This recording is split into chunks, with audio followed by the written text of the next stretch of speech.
Good morning. Thank you for joining me this Tuesday for Ladies and Lunch. And I'm so excited today because we're going to change up the format. Previously, we just had discussions about what people are doing during this time of social distancing. But today, I'm excited because I'm going to let my co-host take over and do her thing in her presentation. So we have Miss Avalaura, and I am really for people doing their own bios and everything because they can introduce themselves way better than I can. However, she is a MSW LGSW, and that's a counselor, right? Social work, but yes, counselor, mental health, yeah, all that good Yes. stuff. She's a life coach, an intuitive consultant, and a keynote speaker. She is in the DMV area, and she is going to talk to you today about how you can take care of yourself during this time, especially mentally and emotionally, being able to be on point while we're going through all this different stuff. So I'm going to hand it right over to her and let her do her thing. Thank you and welcome. Thank you. Yeah, so I mean, this is, it's intimate. So if you all have any questions, please let me know. But specifically, I really wanted to talk about self-care, especially with everything that is going on right now, because self-care is needed more than ever. It's I know it's sort of been talked about, it's become kind of this buzzword. But I think sometimes when something becomes overly popular, right, or it becomes like the new thing or the it thing, the essence of it kind of gets lost, if you will. So I've actually been talking about self-care so many years. I mean, in the social work field and the mental health field, that's something that we've always talked about. So it's not like this new thing. We've always had to discuss it because in our field, it's very easy for us to get burned out if we're not talking about self-care. So it's always been a part of what we do. So in terms of my background, just a little bit about me. I am a licensed social worker. That is my background. And a turning point for me, if you will, kind of how I got started into the work that I do now, is that I was a program director at an outpatient mental health clinic. And I don't know how many of you are in Maryland or if any of you are in the DC area, but I'm in Maryland, and I graduated from Howard University, all excited. Got my did my bachelor's degree there first in psychology, then went back to get my master's in social work, and I was very idealistic. I thought I was gonna save the world. I thought, ooh, I did all my degrees, did all my training. I'm going to come out and I'm going to do all this great stuff and people are going to be happy because everybody wants to be healed and wants to be better, right? Except that's not necessarily the case. Everybody doesn't necessarily want to be better. People say that, but they don't necessarily want to do the work to change or to improve. And so I found myself at this outpatient mental health clinic and really thought that I was going to make a difference in people's lives. That was the goal. That's what I thought. And then I quickly learned that the system wasn't really set up to help people heal, but it was really set up to help people to maintain their dysfunction.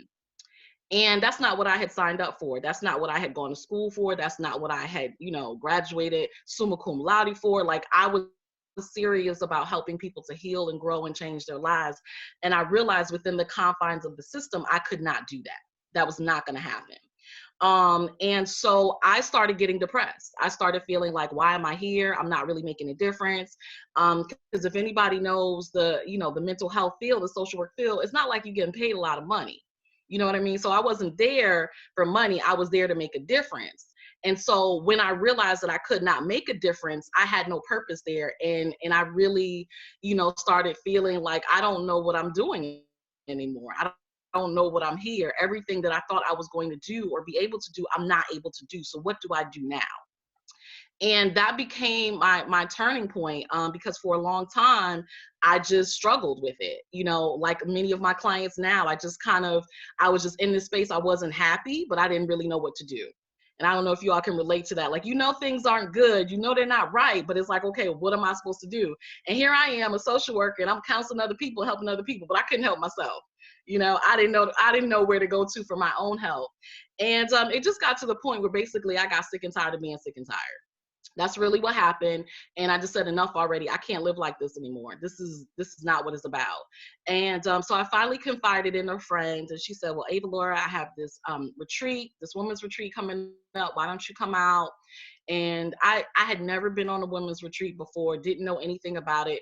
And at that point, I didn't care. If she had said, let's go hang gliding, like, I would have gone, because at that point I was just at my wit's end. So I'm willing to do whatever it takes at this point. And so I went on a women's retreat, and it was one of the best decisions that I made, because I realized when I was in that space how out of harmony I was with myself. Like, it wasn't until I got to that retreat and I just had a moment to take a time out that I realized just how jacked up my life was. I was like, I'm not happy. I don't smile anymore. I don't laugh anymore. Like, I don't even recognize myself anymore. Like, who is this woman? And so it was a really amazing experience, because that's where I got back to self-care. So it was just spending time in nature, being with these women, doing yoga, meditation, eating vegetarian food. And it was just nourishing. And it was just like, wow, like, this is how things are supposed to be. And how did I get away from this? And I literally found myself this retreat, having this emotional breakdown, because it was so startling to me that I was so far removed from myself and so out of harmony with myself, and I was so unhappy. And I literally found myself on my hands and knees, praying, crying out to God, like, I can't do this anymore. I can't live like this anymore. This is not living. Like, I literally feel like I'm dying. I can't do this. Like, help me. I can't, just get me out. I can't do this anymore. And so I tell my clients all the time that sometimes you really got to break down and break through. And that's what happened for me. That was my breakdown. And I felt good. Y'all know, you ever cried, you just let it all out. You have that ugly cry, and you just like, oh, I feel better. And I felt good in that moment. But then reality set in, like, wow, okay, this is great, but I got to go back to work on Monday. So nothing's really changed. I got to go back and do this all over again. And that's what I did. I went back to work on Monday, and, business as usual. And my boss calls me into his office, and he says, Avalaura, it's been great having you. You're an amazing person, but I got to let you go. Here's servant's pay. And I was like, wait, what? Hold on. What just happened?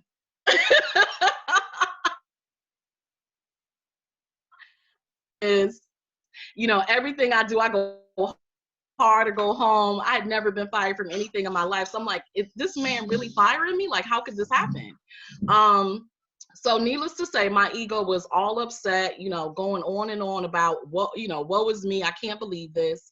But then my spirit kicked in and said, Avalaura, why are you upset? Like, this is what you prayed for. So what are you going to do?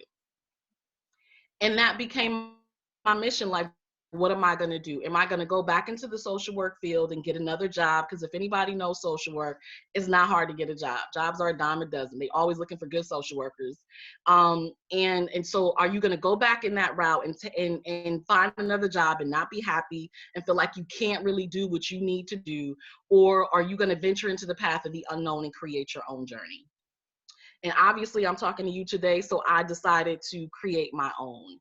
And so at that time, what I did, and I did something that nobody does that is so important. And it was really interesting. I think Beyonce had talked about it. And everybody was like, that's not possible. How could you do that? But I literally took 6 months of what I call my 6-month healing sabbatical. And I took 6 months and I did the work. I got coaching, I got counseling. That's when I learned Reiki, and started practicing Reiki. All of the healing arts, meditation, yoga, hypnotherapy. I just like immersed myself into the healing arts. I really took care of me, and I did the work of, who am I? Why am I here? What was I created for? Why did God put me here? What is it that I can do that nobody else can do? And at the end of that 6 months, I opened up Avalaura's Healing Center, which is the work that I do now. And that was in November of 2005. So almost 15 years now. And I've Wow. been doing that work of really helping people who are a lot of times in a transition space or at a crossroads like I was, or really trying to redefine themselves or find themselves for the first time, because maybe they just don't even know who they are. And holding the space for those people that, when you need self-care the most, when you need help the most, here's that person that can help you at that crossroads to really figure things out and create the life that you want, because you recognize where you are right now is not the way that you want to live. So that is what I do. And that's when I really became very clear about the importance of self-care and the role that it really plays in our life, was through that journey. Avalaura, I don't want to interrupt you because your story is fabulous and you got it going on, girl.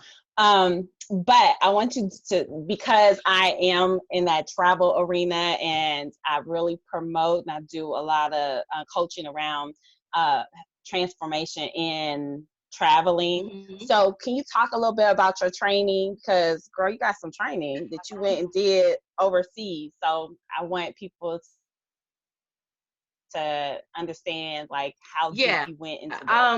And it was a journey, and I want you all to know that. Like, I didn't do all of this at the same time. It was over a period of time. And I think that's important to know, because a lot of times people think that, again, being the overcoming, a recovering perfectionist, we kind of feel like everything has to be done at once. It has to be right. And it's not like that. It really is just a journey. And so at that point, that's when I did my life coaching. That's when I learned Reiki and all of those things. 2 years into my practice, I decided that I really wanted to delve more into yoga and meditation. I had originally learned actually yoga back when I was at Howard. A lot of people don't know that. Like, I actually learned when I was in college, when I was like a sophomore in college. So I've been doing this work way before it was popular, way before Black folks was doing it. Because when I was talking about this stuff, Black folks was like, we don't do yoga, we don't meditate. Oh no, that's against my religion. Like, what are you talking about? Um, so I've been doing this a very long time. But 2 years into it, in 2007, I decided to go to India to do my yoga teacher training certification. And I was in India for 5 weeks, and it was the most amazing experience, because I felt like I got the true essence of yoga, and not the sort of manufactured marketing that we get here in the US. Because a lot of times when people learn yoga here, it's not authentic at all. It's like, power yoga, yoga for runners, yoga for weight loss, and that's not what yoga is. Yoga really is a system for spiritual development that is to help you to get to the core of who you are. And really the focus is, there's 8 limbs of it, and I don't necessarily need to go into all of that, but a big part of it is your breathing and the meditation, which I teach a lot now, meditation. And a lot of people don't get that in a traditional sort of standard yoga class here. So yeah, I went deep. Yes, because everybody's not going to India to get training. So kudos to you. That I think that's important. And I'm gonna digress for 2 seconds, but those head wraps that she wears, y'all, like uh, she does, and I should talk about this too, because she also does this on Facebook now that we're doing the social distancing. And I'm not sure if you were doing this before, but she has Monday, Wednesday, and Mhm. Friday, right? Yep. Yeah. That you're doing. She does meditation, so if you want to really get an understanding of how she works, and she tells you like, I get results, so we not playing no games. We doing this for real. This is like, if you really want to transform your life. So Monday, Wednesday, Friday at 12 on Monday and Wednesday, right? So 12 p.m. Monday and Friday, and then Wednesday at 8 p.m. And yeah, I just started this. I call it quarantine healing. We here, and I started getting hit, so many DMs and messages. People are really out and create this new normal. And so I started live streaming. So like you said, Mondays we meditate, Wednesdays I give wellness tips, and then Fridays is Feel Good Friday. We just have fun. So last Friday I did the hair wraps, because so many women are like, Ava, I need hair wraps, I can't get my hair done. So I did like a live tutorial and, just kind of show what head wraps I have. So I sold out of a couple different styles of head wraps on Friday. So yeah, that was a lot of fun. And before that, I think we talked about Netflix. So, we talk about what you watching on Netflix, what's going on. And another week we talked about relationships, how people are doing in the quarantine with their relationships. So I try to switch it up and just really make it engaging for people to have fun and just in that moment, just kind of forget about, your problems and everything that's going on and really kind of just focus on yourself. Wonderful. I mean, I think it's fabulous. And if you ever get an opportunity, check her out. Um, Again, she's doing this Monday, Wednesday, and Friday, and it's free 99. So, I I don't mean, do free. what So. better way to experience? Right. So, it's a great way if you're on Facebook, you run in, check her out, and then if you really want to go deeper, I suggest that you work with her. But tell us a little bit more about, I didn't know how you wanted to conduct this, if you wanted to do like interview style or if you just wanted to kind of speak from your heart or if you actually had a presentation, but how would you like to go forward with the remainder of our time? Yeah, I mean, if you are, that's fine. You cut in with questions. I'm totally fine with that. I had, definitely some tips that I wanted to share. But yeah, it's totally fine. Like I'm good either way. I think, you all are here. So I would love to hear what's on your mind. If there's any questions or comments that you have, feel free. And well, I just wanted to bring Kim in as well because she does something very similar. She's in the same space as far as social work and counseling, and she is working with people online, so giving them an alternative way to do counseling. So wanted to address her too. And she's going to be our speaker next week. So if you all are available at 12 o'clock next week, check her out. She's going to be having a presentation. But however you all want to do it, well, let's just start with some of the things that people have come to you about right now, the challenges that people will find themselves in or dealing with, and some of the things that you feel that you have given them advice on and or help them deal with the quarantine, because it's deep. It's like very deep. People have to stay in the house who aren't necessarily introverts, and even introverts, people get this assumption that just because you're an introvert that you don't want people, and everybody needs energy from other people, and so there's an energy level that we all need from one another, and so at some point it drives a introvert stir crazy to be sitting in the house for long periods of time, and we're like going to 4 or 5 weeks right now. So Some of us, yeah. Let's talk a little bit about that. Yeah. It's actually really interesting because my introvert clients, one in particular, she's thriving right now. Like I've never seen her so happy. So she's doing great. She's like, this is the best thing that could ever happen to me, where I said, we attract what we are. So most of my clients are extroverts. Most of my clients are overachievers, type A's like me. So, energy attracts energy. And so they're going crazy. They're going stir crazy. So it's an interesting mix to kind of see that and the dynamics of it and how it can kind of sneak up on you. But I'll relate this back to self-care, in that one of the things that I find with self-care, or one of the tips that I'll give you all, is that self-care really is about the first word, which is self. And I think that a lot of times we forget that that's what self-care means. It's not Avalaura care. You know what I mean? It's not Kim care. It's not Noreen care. It's self-care. And so what that means is your self-care has to work for you. And a lot of times what happens in self-care, we have this sort of manufactured view of how it's supposed to look. Is, it's supposed to be, bubble baths and getting a mani-pedi and going to brunch with your friends, and all of that is great, but it's supposed to be what works for you.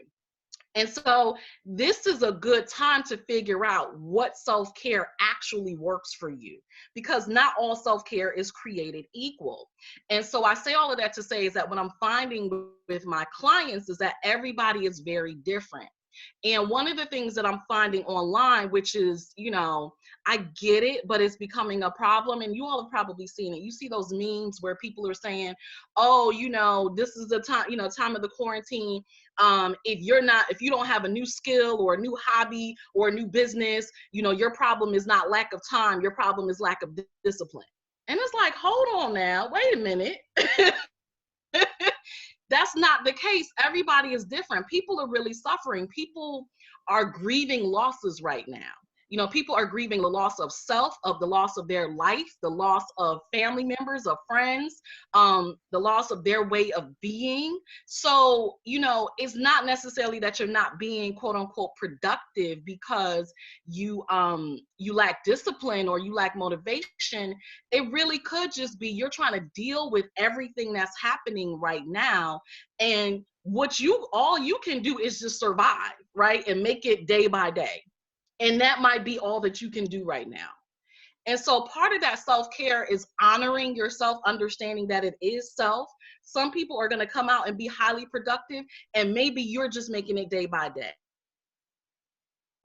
But the bottom line is you got to listen to yourself. You got to tune into your body, and you got to do what you need. So if that means you have to get in more rest during this time, get in more rest. If that means you got to go outside and get more sunshine during this time, do that.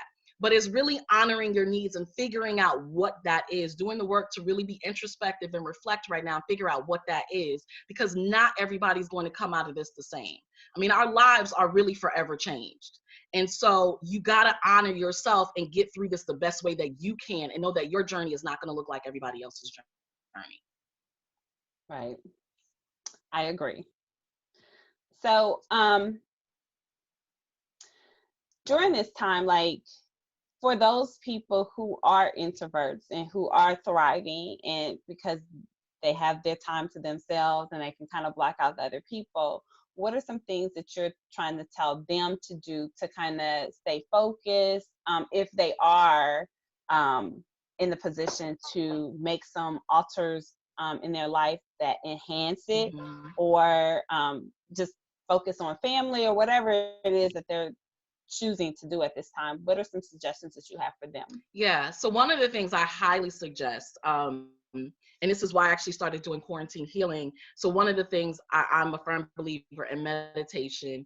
I say it all the time. I joke, but it's serious. It's like, in the Black community, people say about you, oh, you got a problem, put some Robitussin on it, right? Like Chris Rock had this joke, like, oh, your leg broke, get some Tussin. Oh, you got the flu, get some Tussin. And so for me, that's meditation. Like meditation is a cure all for everything. No, it's not going to cure all of your problems, but it immediately helps you to feel better so you can focus on the things that you need to do at hand. So I'm a firm believer in meditation during this time because it really allows you to tune into yourself and self-reflect and take care of you. And so a lot of what I am really helping my clients with, one, is to find out, like I said, what works for you. What is self-care for you? What does that look like? But also to tune out the noise. This really is a time that, tune out the media. Listen, if you can't stand watching Trump's press conferences on TV, don't watch it. Like, don't feel like you have to be in the know so much that you end up, looking at things or inundating yourself in things that don't serve you and really bring you down. So tune out the noise. The news is not, is not the best thing to watch right now. And also social media. Like, don't be afraid to take a social media break. There's a lot of misinformation. There's a lot of craziness, a lot of things going on social media right now. So take a break when you need to. So really what I'm helping them do is design a plan to map out how are you really going to have time for your self-reflection, right? Because yeah, you want to create and you want to have a new hobby and business and all this stuff, but if you're not taking that time to really figure out what's your end goal, what is it that you really want, how are you then going to create all of these other things? So it's important to have that downtime to really spend it, not just, okay, I have downtime, I'm going to rest, but self-reflect, really get in tune with yourself. How can you do that? And so a lot of times that starts with meditation and then some other creative exercises we can do to work on that. And then we can design a plan around what comes out from you. Because again, it's about self-care. Right. So with those, and I don't know why I'm doing introvert, extrovert, but I think it's important to know that energy flows It differently for does. certain people. And um, for those people who, like for me, I thrive off of being an extrovert when I step outside. When I'm at home, I can turn off the whole entire world. I need peace. I need to reboot and energize myself. But when I step out into the world, I'm on. However, there are people who are on all the time, and this is very challenging for them. I know that my partner, he's very challenged by like sitting and he watch TV, which I'm like, why are you watching TV? Like you can do something productive, like read a book or learn. So I'm gonna let him do it. But for those people who really need action and to be going and on like 100, what is the suggestions that you have for them? Because I mean, this is very challenging for them. It is very challenging. And one of the biggest challenges is we don't know when this is going to end. So it's not like we can say, okay, I have 4 weeks, right? And this is what I'm going to do. It's temporary. We know it's temporary, but we really don't know when it's going to end. So there's no safety net. There's no security. It's just, this is the new normal and I got to figure this all out and I got to figure it all out right now. And you're absolutely right. I feel the same way. Like, I was, telling everybody, like, I was really salty because my birthday happened in the middle, not even in the middle, it happened at the very beginning. So I thought that I was still going to be able to have my birthday. And literally the day before my birthday, everything got shut down. And if anybody knows me, I am an extrovert. I plan, I usually do something for 2 weeks, 3 weeks. I had the whole week planned out. Everything got shut down. So I get it. And a thing to understand, and this is another thing that I learned about self-care and that I think is really, really, really important to know, is that usually when we need self-care the most, that's when we practice it the least. When we need self-care the most, we practice it the least. So when our lives get like really chaotic, like right now, when unexpected things happens, that's when we tend to not practice self-care at all. For some of us, we kind of just shut down and we don't know what to do. And this is the time that you actually have to, go in reverse and understand that self-care is non-negotiable. So even though the tendency is to kind of shut down and to feel like I don't know what to do, I'm spinning out of control, I'm stressed out, I don't know what to do, this is when you absolutely have to cling on to self-care and say, okay, it's got to be extreme. It's got to be extreme. And so now for some people, what that might look like, for instance, one of the things that I've been recommending to my clients is give yourself permission to have at least one day where you get to do nothing. Don't put any expectations on yourself. Don't feel like I got to be productive. I got to get this done. I got to do these meetings. I mean, especially for my self-employed clients, I got to go. I got to respond to these emails. Give yourself one day and you can do this. If you can do it weekly, great. If you can do it every other week, great. But give yourself a day where if all you want to do is sit down and Netflix and chill, do that and do it and not feel guilty. Don't have any regrets. Don't feel like there's something else that you need to be doing to be more productive, because you might just need that. You might just need that to replenish. If you just want to sleep all day, do that. You might just need that. And then you can really come out and be productive. Because like you said, extroverts in particular are suffering. We're grieving. We don't understand that, but we're grieving the loss of being able to live our life on our terms in the way that feeds us. We don't have that right now. And yes, we're doing all these video chats and all that, and that's great, but that is not the same thing as having a hug.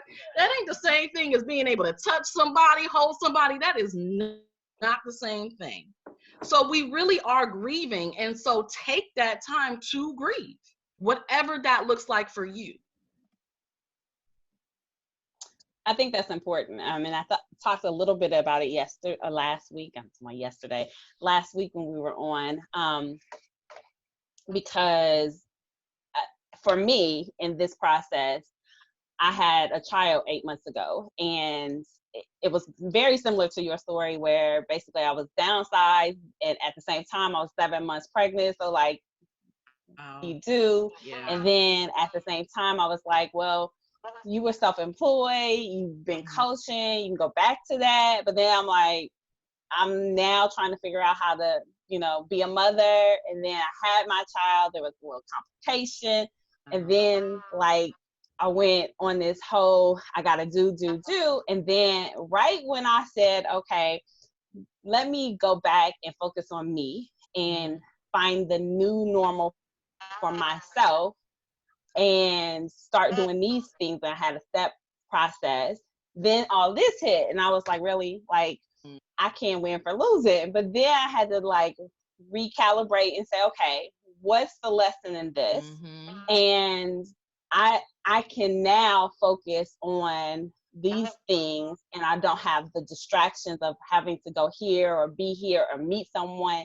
And so it was a grieving process where I had to first grieve the loss of my corporate life. Then I had to grieve the loss of my independent life. And then I had to grieve, okay, I don't know what the hell this is that we're going through, but now I have to find a new normal in this process, all while I just got done grieving these things. And so it can be very challenging. So there are people out here who have lost their jobs. There are people who had to go from working in a corporate office or just a locality, and then now come home and deal with children 24/7, because they're not going to school. There's no break. Spouse. And yesterday I was talking to someone, and there was a something that was mentioned about the divorce rates and I put up an article violence about that. Yeah, and that's real, because you go from passing by a person, because let's be real, our lives were not that great back then, in the sense of we were just moving, right? And so a lot of things you don't have to deal with. But then when they come into your face and they're like right here, like that person that you really didn't like anyways is now sitting in your face 24 hours, 7 days a week. You can't go nowhere. You're like, what in the hell? So that can be really challenging. Yeah, it's a lot on every single level. So again, we want to skip through stuff. We want to skip to, okay, be productive. Okay, like I said, be introspective. But you got to grieve. You got to heal before you can do that. You can't just go right into doing those things. Otherwise, you miss the mark, and you're carrying all of those emotions and the trauma, because this is traumatic. Let's be real. This is traumatic, and a lot of people will have PTSD after this. So you're carrying all of that into now what you're trying to create. And that's not how the healing process works. And so it's just like I said, when I lost my job, I took 6 months. I had to take that time to ground myself and center myself and say, okay, hold on, what's going on? What just happened? Let me figure all of this out before I could launch something new. And so a lot of us tend to miss that healing step, that you got to heal first, and then you can move forward into whatever it is that you want to do. So you're absolutely right. And so for you, it might have just been, you know what, hey, maybe I needed more time to figure this out before it was time for me to go full force. Or something. I was like, OMG, this is a lot. This is, because then I went from having, okay, well, it's just me and my son throughout the day, to me, my son, and his father, and and noise and stuff I'm not used to. I'm like, I'm used to it being quiet, or I could deal with like the noise of a child, and I can put the toys on low because they have volume control. But then when you have to deal with TVs in every room, and like, really, this is what I'm doing? But it's not about me. But it's so interesting that you said that, because there is this. So like, I'm by myself. So it's like I've never been by myself this long, like ever. And it's just so wild because I was talking to somebody and they said, it's nothing worse than being, with the wrong company during the quarantine. I said, well, I'm by myself. They're like, Avalaura, I would rather be by myself right now. Like I would rather, so for me, I'm like, I need people, I need to touch somebody, I need some energy, I need to hold somebody, and they're like, no, I would rather be by myself. So it's really interesting, how we're being affected even too by the company that we're keeping during this time and how that's influencing us.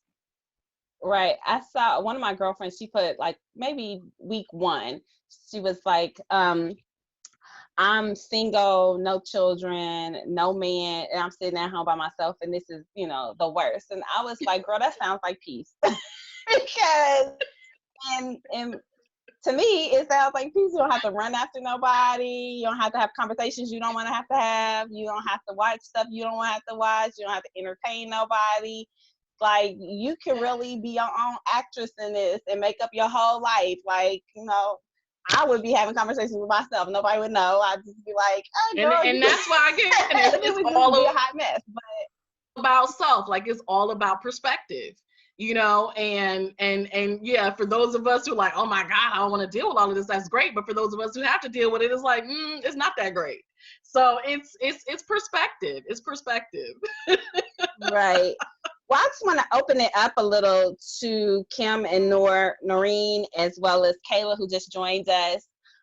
What are some of the things that maybe you're finding difficult to have self-care, or what are some things that you are doing that you have established during this time to care more for yourself? Well, I guess I can go first. For me, being an introvert, I'm loving this time to myself, working remote. I don't have to go to work and see anyone. So for me, I'm loving it. So it actually allows me to work on myself. For example, I just launched my company a couple of months ago, and just doing an analysis of how I can rebrand myself. What isn't working now? What can I do to make things better for my clients? And then also trying to predict what normal will look like. So for example, a lot of workshops, conferences, I think it'll be a while before those will exist again. So how can I start having a presence online, whether it's doing Zoom meetings or creating online content to sell? Fitness, like it gives us more opportunity to cook healthier meals, to incorporate daily exercise into our routine. So that's something that I'm loving. Old relationships, also I'm reconnecting with friends that I haven't spoken to in a while. So for me, the quarantine has actually been pretty beneficial. I don't know how much longer I can do it. Beneficial. Yeah. Thank you. Kayla, Noreen, either one of you? I'll jump in. I think for me, this is very odd. I'm very social, and I like to hang out with my friends, and so it's given me and my husband a lot more time together, and less time with my friends who are, because of the quarantine, are not even allowed to like come on the block per our agreement. So it's tough. But one thing that has gone well is that he and I have started working out. So we work out together in the morning, which is funny because all the years before, he had tried to get me to work out with him, and I was like, it'll never happen. Absolutely not.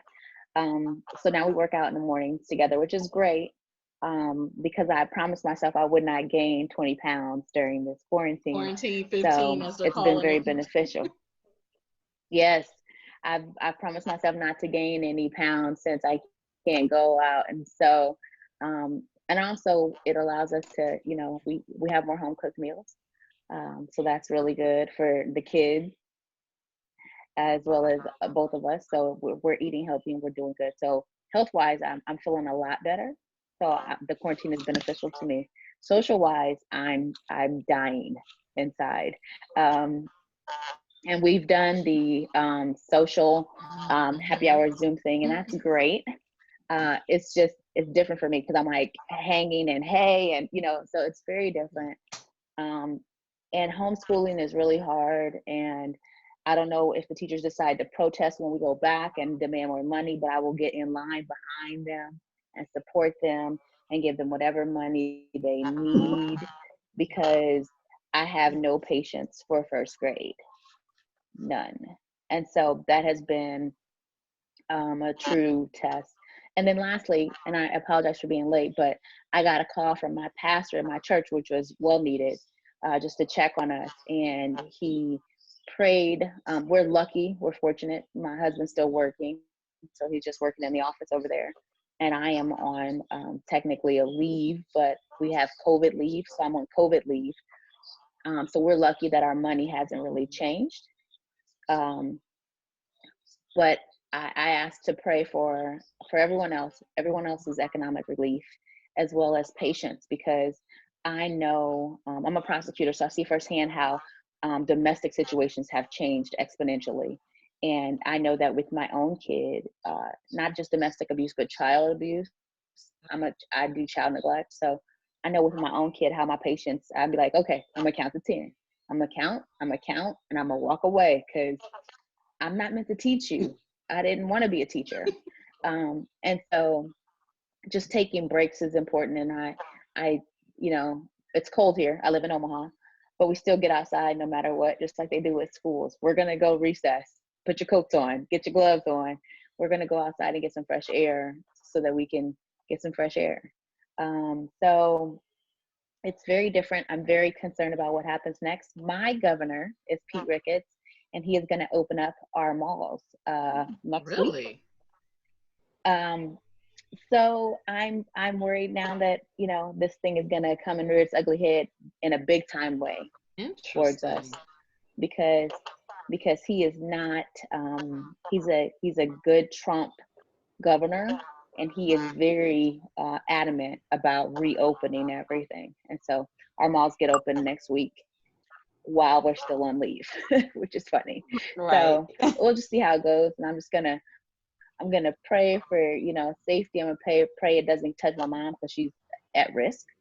And so I'm just this is hard. Wow. This is hard. Taylor, are there any guidelines in place when the malls open? For example, are masks required, or do you have to keep a certain distance in each other? So we haven't been forced to be at home. So we have these Nebraska safe at home things, but we've had no, a lot of states have shut it down. We have had not a shutdown. So the stores could have stayed open if they wanted to. They themselves decided to take a break. But when they reopen, they're going to have a 10-person limit in the stores. Masks are not required, gloves are not required, but they're just going to have a 10-person limit and recommend that everyone keep their social distance. So that is what's going to happen. And so like some places like Sam's, Costco, those big warehouses, they limit their numbers, but our grocery stores are not limited in numbers. So you go to a grocery store, you better pick a good time, because it's going to be you and 250 other people, and they're bumping into each other. So it's very unique around here in Nebraska. We're feeling it, but we're not feeling it, and probably because we haven't had enough testing done. But we're safe at home, under suggestions to do social distancing. Wow. See, I'm in Maryland. Yeah. We're getting hit hard here in the DC area. And they started with making suggestions, and then they started enforcing because people weren't listening. Mm-hmm. So, and we're still one of the highest hit areas. Yeah. So even now, grocery stores, you have to wear masks. Where I am, you have to wear masks. And actually, one person, apparently, this was whole big thing. The cops was called on her in DC for not wearing a mask going to Whole Foods, and they called the cops. It's getting real over here. Wow. Yeah. Wow. So my name is Noreen Sumter, and I'm currently in New York City, and we have been hit the hardest. And I would say that we've been hit the hardest because we are a city that gets most of our business based on tourism, and we're the capital for everybody that visits this country. This is the jump off point. So we've had our parks have now, they're digging trenches in our parks to temporarily bury bodies. And we have freezer trucks full of bodies, of people that have died. And they've discovered that most of the deaths are caused by ventilators. And so in our stores, we have the 10 people minimum, and one must wear gloves and a mask at all times. We can go out for walks and things like that, but pretty much in my community of Clinton Hill, everything is, all the shops are closed. And the coffee shop that is open, you're only allowed 3 people in at a time. Wow. So that's the nature of what's going on in New York. And so to talk about self-care, I work from home. I've been working from home for like over 27 years because I've been independent employed. And I've been coaching now for 15 years in July. And self-care is a part of my life. Nothing has changed, really. The only thing that has changed is that I can't go get my daily dose of love from my friends and my community. So there's no hugging, no touching. And that 6-foot apart conversation is eventually taking its toll, because I realize that we do generally speak to, when you have a lot of time, you have a lot of time to think. So what I've discovered is that we normally stand between 2 feet when we're talking to people, 2 feet when we're close. So I get to read energy, feel energy. And so that's a missing in my life. But I have been writing. I write a lot. I wrote 29 pages yesterday. Well, I can say that 29 pages were downloaded to me yesterday.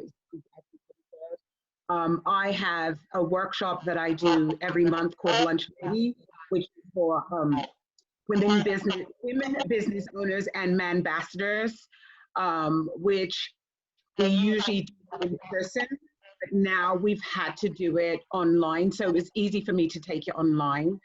So we do that every month. Every month we have a different educational program. This month we're doing full ads and social media because it's now much more needed. In terms of exercising is what I do. I hate to say vegan. I call myself plant-based because I only eat plants. And my weight has not increased. My weight has actually decreased. And what I do to stay in contact with my friends and people that I know and don't know, because I am an extrovert. I am what I consider the ultimate extrovert. What I have done is I have created what I call from the very beginning, let's keep our spirits up, because I knew that being an extrovert, if I didn't do something, if I wasn't being of service and reaching out to people, then I don't know what would happen to me, because I don't know myself. I've never been in this situation. None of us have ever faced this situation. I've never been in my house for a month at a time where I'm like a little rodent going across the street and back to the grocery store. And so I knew that I would need to be able to reach out to people. So I created Let's Keep Our Spirits Up, which is a conversation that I do 2 times a week, which is on Tuesday at 6 and Sunday at 6. And what it does is to have people say where they are, what they're doing. It's very interactive. Everybody gets an opportunity to talk. It varies from session to session, because we talk about personal things. We talk about things that are going on in the country. It's all races, Black people, white people. On Monday, we had a conversation about race and one of the ladies that was on the call was a white lady, and she said, what can she do about it? And I said, that racism is not a Black person's problem. We have the end result, which becomes our problem. But racism is a white woman, is a white person's problem, and only people that transform that are white women. White women have a lot of power in this country, believe it or not, and they're the ones that can sway the heads of their men to transform the situation. We had a really great conversation about that, and she walked away with her homework she has to do for herself. Then we talk about, people's relationships with their neighbors, because a lot of us in New York, we live in buildings. I have 16 apartments in my building, and I know all my people because that's just who I am. I know the people in the community.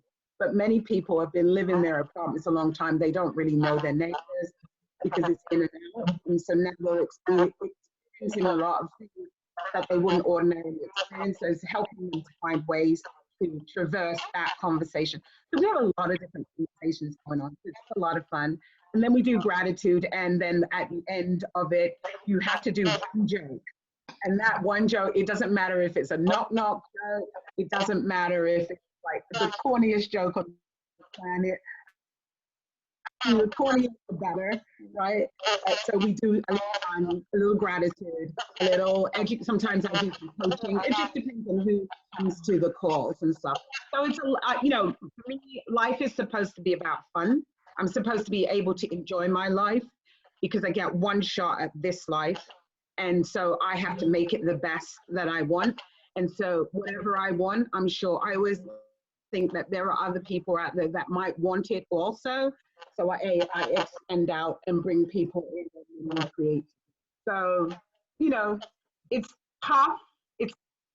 I think I'm getting to the tough part of, I don't know how long this is going to be. And 4 weeks has been, 4 weeks up until now. Sunday, I started to feel like I need that love. I need that connection. And though I can see people online, it's different from hugging them and touching them. And I realize, I've always known the importance, but now I absolutely realize the importance of doing that. So that's where I am right now. So thank you. Thank you for sharing that. You gave us a lot of great information. And so check her out. She's doing some amazing things. And then wonderful stuff that you have going on to continue to feed your spirits. So I'm going to turn it, because we only have a few more minutes. And so I'm going to turn it back over to Avalaura. If you can give us a couple tips to help us just maintain and also thrive in this time of social distancing, and maintain or create a self-care regimen, that would be great. Yeah, that takes a little bit more time. but but I will say, just understand, like when you're talking about creating a routine, your self-care routine, a plan, so to speak, understand that, and this is a really, really important thing, the higher your stress is, the higher your self-care needs to be. So your self-care needs to match the level of your stress. That means it's going to change from time to time. So if right now during this quarantine your stress is at a 10, that means your self-care needs to be at a 10. So whatever you were doing, you need to bump it up. You need to do more. And again, don't feel ashamed about that. Don't feel like, oh my God, I'm doing so much to take care of me.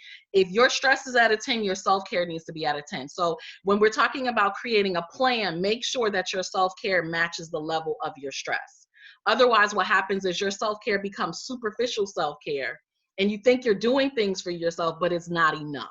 You're still not giving yourself enough. So don't feel bad about giving yourself more self-care. I know it sounds crazy, but for a lot of people already, we kind of already feel like, oh my God, I don't have time to take care of myself, or I got to take care of all these people. And especially right now, if you are quarantined with, husband, family, children, there might have that need to, I got to take care of them. But this is when you got to really strap down and practice even more self-care. The other thing is too, in addition to that, especially, and this is especially for my mamas, is that, we talk a lot about, if you don't have it, you can't give it to anybody else, When you're on the plane, they always tell you to put your mask on first and then put your mask on everybody else.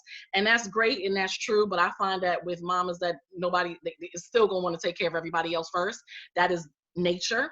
So what I say is this: instead of looking at it like you have to have it in order to give it, which is absolutely the case, look at it like, what greater gift can you give your loved ones than your own wholeness and well-being? Because when you look at it, your kids, your husband, your family, they don't want money, they don't want, toys, they want your time, they want your attention. And if you're not practicing self-care, if you're not in a good mood, if you're not feeling good, you can't be attentive to them. You can't take care of them. You can't give them what ultimately they want, and that's your time and your love and attention. And so I always go back to growing up when, I would do stuff that my mom didn't like, and she would like, shut up, stop it. And I'm like, what did I do? She's like, you're getting on my last nerves. And I'm like, how am I getting on your last nerves? Like, what did I do to you? Like, how do you get to the space where you're at your last nerves, right? And I can look at that now and say, she was not practicing self-care, because if she was practicing self-care, nobody would be allowed to get on her last nerves. And so that affects your children, that affects your husband, that affects your family more than anybody. So what greater gift can you give them than your own wholeness and your own time, attention, and love? And so let that be your motivating factor to really boost and bump up your self-care right now, because that's so important. And then obviously, a final step to give you is that when it comes to your self-care, make sure you're actually planning it.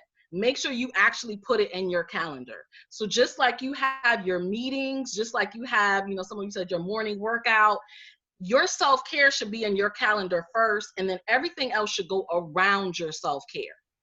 So what that means is, let's say if you have your morning workout from 9 to 10, you don't then go and schedule a client or an appointment then, because that's your self-care. So you got to schedule around it.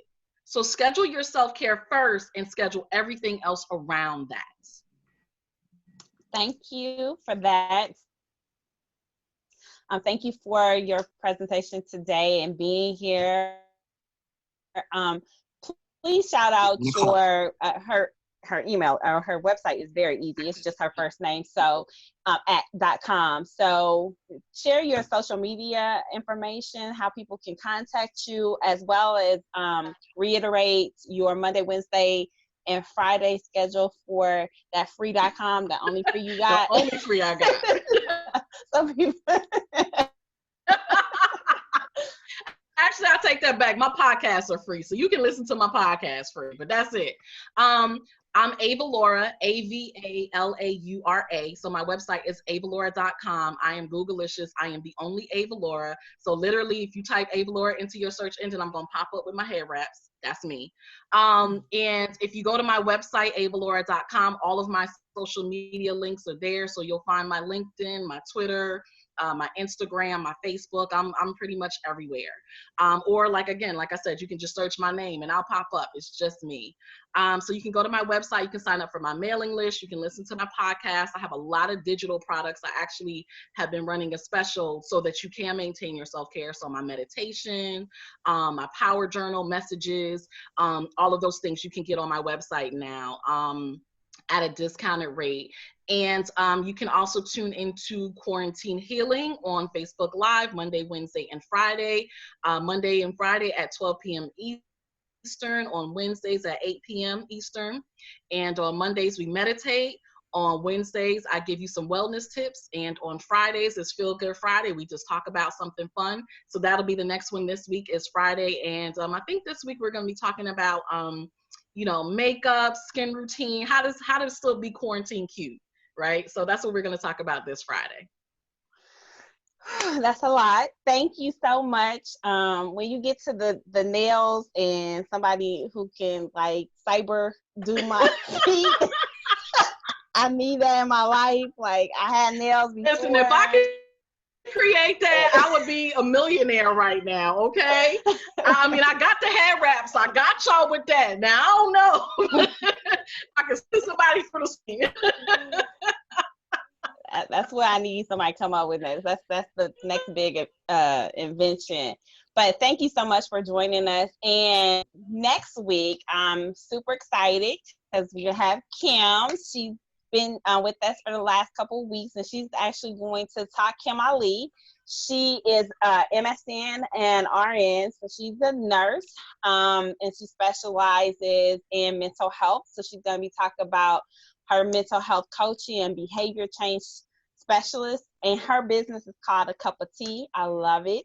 But she'll be talking about coping strategies. So she's going to extend the self-care conversation and get y'all minds right. So please join us next week on Wednesday at 12 o'clock. It has been fabulous. In the meantime, if you want to get in contact with me, you can do so on Facebook at Cha Jones, ChaJones, or chajones.com. It's that simple. I love having these conversations. It gives me life, but I also love promoting and helping other women to get their word out. So, enjoying this time that I've had with you all, and I'll see you guys next week. And thank you again. Thank you. Bye. Bye, everyone.